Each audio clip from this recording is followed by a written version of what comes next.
Hello, everyone. Lee Henson here, President and Founder of Agile Dad, and it's time for today's episode of the Daily Stand Up. Without any further ado, let's get started. Today, I wanted to talk about a message that was sent to me. Hooray! This message was regarding delegation, and the question was, is it okay in Agile to delegate? And I thought it was a very broad question, so I had to break it down and start thinking about it. So I kind of broke it into three categories. So the first category I thought about was leadership. Is it okay for leadership to delegate? And when I'm thinking about C level leadership, CXO, or I'm thinking about vice presidents or senior vice presidents or directors, the way that they got to that position was by taking on the most urgent work and by delegating some of the other work to others or offloading, right?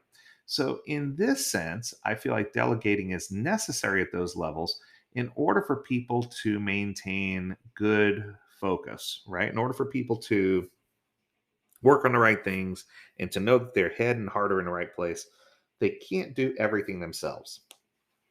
I've seen many executives and leaders completely burn out by trying to do everything themselves because they think they do a better job at it. Now, quite honestly, in many cases, they may do a better job at it. But part of growth for these other individuals is allowing them to do the things that they need to do so that they can become better at those things, so that you can have those things then allocated off of your plate. So that's the only way that you can grow as well, by trusting others, uplifting others, and bringing others along in your journey. One of the things that I'm a strong advocate for is mentorship.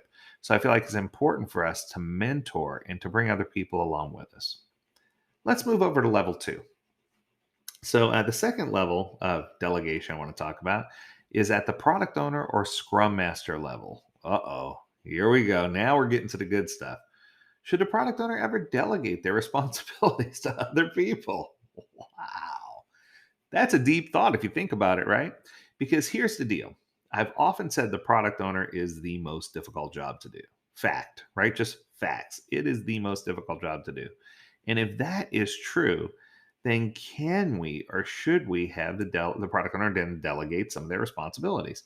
And I think there's a difference between delegation of responsibilities and shirking on responsibilities. I feel like if a product owner is leaning on, let's just use the example of a full time business analyst to find out information about the end consumer, to find out their wants, needs, whims, and desires, to find out the things that they're struggling with, then I think it's perfectly acceptable and practical for the product owner to let that business analyst do their job to the fullest of their capabilities, gather that input accordingly, and make critical decisions based on the input that they receive. In no way am I saying that they should delegate 100% of those responsibilities to the business analyst and not care what the end consumer thinks. But what I am saying is you must have balance as a product owner to be able to allow for those things to happen. The same is true when it comes to strategy. If you're trying to say as a product owner that you understand strategically the direction that the organization is trying to go with regard to every upcoming, feature and direction that the product's going to go strategically, maybe you do, but in many cases you don't. And I think that by allowing other people into your inner circle to advise you, to give you advice is one thing. Now, if the product owner is completely shirking on these responsibilities and they just don't care, obviously you need a new product owner. So I guess the message here for product owner level is that while I don't call it pure delegation, but allowing other people to provide you input is important, but you should never just push it off of your plate to someone else, right? You can allow other people to provide you input, but in the end, the ultimate decision is still yours. Scrum Master. Can a Scrum Master delegate? 100% yes. A Scrum Master is the king or queen of delegation, right? I can tell you right now, some of the most successful Scrum Masters are the ones that say, hey, I want you to take the reins on this and see how you do. Part of improving the process is by helping other people grow. I'm a firm believer in mentorship. I said it earlier. We need to make sure that Scrum Masters are providing the tools necessary for people to be successful, whether it's successful in removing their impediments or success in building the next version of whatever they're trying to build. The Scrum Master is responsible for making sure that these things happen. And a Scrum Master should never take on the mantle of doing it all for the team.